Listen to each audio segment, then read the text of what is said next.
All right, we're entering week 7. I know I had mentioned in my post that we had recorded last week's episode before we heard the news of Coach Keating. Obviously you hear me talk about him a lot. He left an incredible legacy and impact on so many people, which, it's been amazing to read all the stories from football players and non-football players. But I know as a fellow coach, it probably hits you a lot different. No question. I remember the days of Coach Flynn, and that's who Coach Keating learned from. And he brought a lot of those old traditions and values to this program. That was the most important thing to Coach Keating, was having a disciplined football team, a hard-working football team, a tough football team, a team that brought all the communities in the Pottsville area together and represented it with pride. And he was successful in doing that. And we had a lot of great games against each other. We had a lot of good conversations together. Even though it appeared we were rivals from the outside, there was a tremendous coaching fraternity back in that time when I first started and when I was younger. We coached all-star games together. We coached the East-West game together. We coached the Big 33 together. I had great times and great experiences in those 2 games back in 05 and 06. It's just, it's so difficult to let go when somebody passes. He meant so much to so many guys on our staff, so many people in our building, so many people in this community. He represented Pottsville football with class and dignity, and again, the lessons he brought to the kids in this community, the men in this community now, will live on forever. And we still work hard every day to make sure we uphold the legacy of this program, and a lot of that was built from Coach Keating. Yeah, I had interviewed Coach back in 2019, and just listening to him tell the stories. One thing I think people, especially in this day and age, don't realize is, and I consider you kind of an old school mold coach, is you guys are competitive. So there might be times where I don't want to say don't like each other, but it's a competitive nature, and Coach loved to compete. You love to compete. Jazz Diminick loved to compete. Coach Flynn, George Curry, Jim Roth at Southern Columbia. It's just showing up every day and competing and just finding a way to win, and that's something that's we don't see as often today, and that was refreshing. He wore his emotions in his sleeves. He was high energy. His expectation was high. He demanded from his players, and again, it's heartbreaking when you don't win. And he'll tell you that. He would tell you this: the highs aren't as high, but the lows are devastating. And he cared about this program so much and this community so much that he poured his heart and soul into it. And the respect I have for him for doing that is immense. Yeah, I remember he told me. I asked him, "Do you enjoy the wins more, or do you hate the losses more?" And he said, "What do you remember more, the victories or the losses?" The losses. That's a coaching curse. Mm-hmm. It's amazing. I forget where we were. We were at a clinic somewhere, and I was listening to coaches talking, and they weren't talking about wins. They were talking about losses at this clinic. And I thought to myself, that's the curse. That's what we do. We had so many great wins at Pottsville, but the ones you think about quickly are the losses. The losses stick with you. It doesn't matter, and that's 2 state finals, and you don't look at the 14 games I got you there. You look at that one game. But incredible legacy. Again, we are gonna do something special for him, getting something together. But he lives on here every Friday night when those lights go on. Coach Keating, I'm sure, is watching and proud of the tradition that he helped build. So before we move on, I just want to thank our sponsors. ET Trophy Shop has all your trophy needs. It's fantasy football season, so you might want to stop in there, make sure that you have your trophy for the end of the year all squared away. You don't want to be caught last minute. March Lutz Advisors, make sure to give Darren a call with any of your financial planning concerns. Also, without a doubt, had the biggest biceps in Rotary Little League history, so that is an important fact that everybody should know. LVHN, where setbacks become comebacks. Nothing is more evident than my son who went up there with a bump on the head. A week later, he is good to go. Penn Star Stone and Concrete, you name it, and they'll add stone to it. Phoenix Rehab, I don't need to remind you guys how they got me back to fighting shape, and I think I'm confident in saying that I will be ready for Turkey Bowl. Wiener Iron and Metal, they have all your recycling needs. If you have any cans or anything laying around, take it down there. I took a ride there a couple weeks ago, got some walking around, change in my pocket. Juliet Bridals, am I biased? Yes, that is my mom. She has all of your bridal, tuxedo, formal needs. She also offers alterations, which I know a lot of people are always looking for. So if you need some pants hemmed, a shirt brought in, it is all about the fit. Just a word to the wise there, it doesn't matter what you're wearing, it's how you're wearing it. So make sure you pay her a visit if you're in need of any of that. So again, thank you to all our sponsors. Without you, this isn't possible.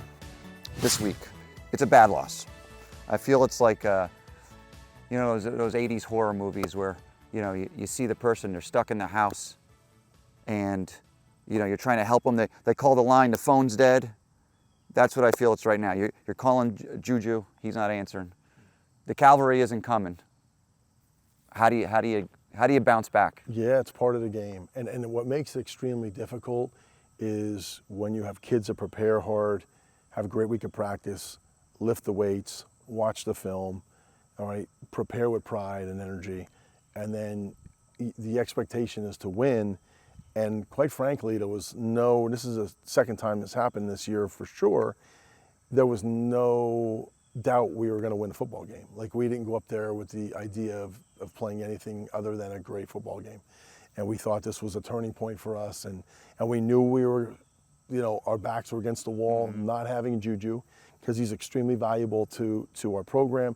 He's extremely valuable to the fiber of that senior class. He's one of them. They don't do anything without each other. And sometimes when you don't have that guy in your huddle, you don't have that guy in your locker room, we're all a little, you know, a little wide-eyed and a little shell-shocked. And, you know, and our kids battled like they always do.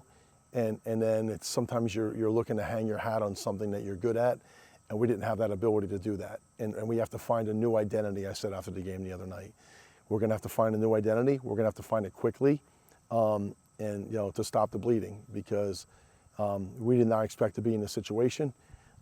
This is part of the game of football. It's part of the game of life. We understand that, I understand, having been through this before, that, you know, kids are resilient. You know, they'll recover faster than we do as adults. But at the end of the day, it's an extremely difficult time for our kids, and we have to get back to the drawing board as a staff.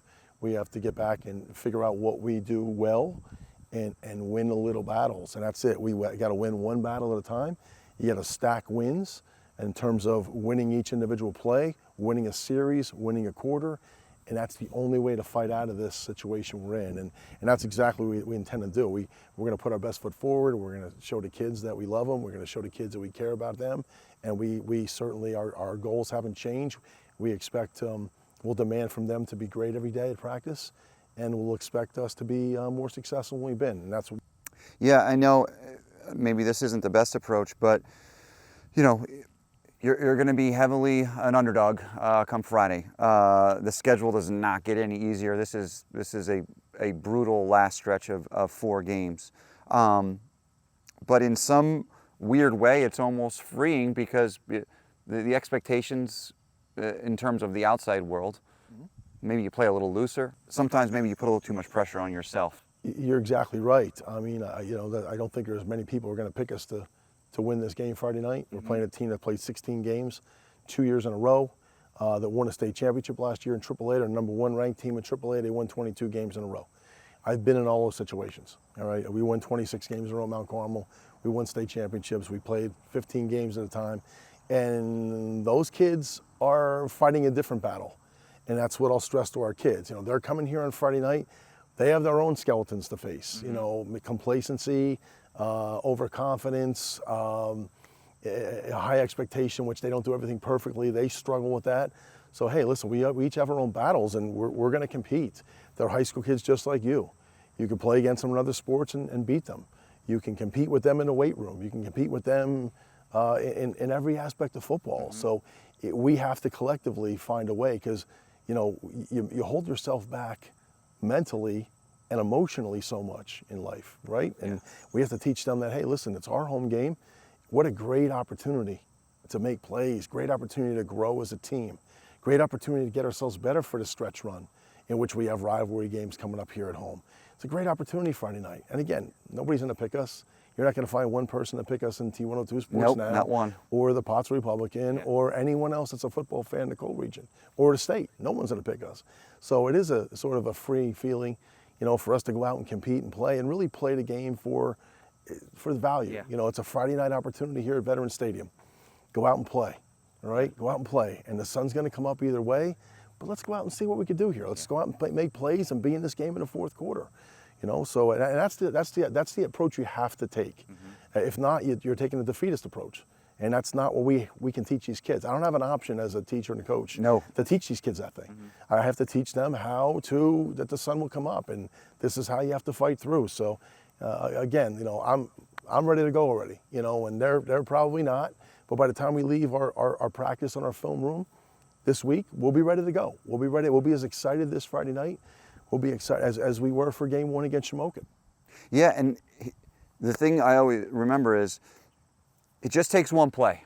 It takes one play to build a little momentum and say, because again, I know it was week one. Shamokin, you know, they're still undefeated. You guys hung with, I think they're still undefeated. Yes, You hung with them. Southern Lehigh, you hung with them. You weren't outclassed in any game.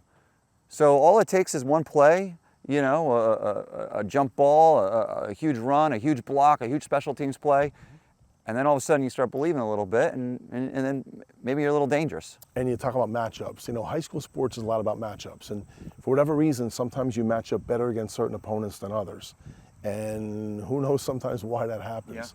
You know, but you don't know what the matchup's going to bring this week. This game is independent of Lehighton. It's independent of any other game we played all year. They're used to playing on turf every week.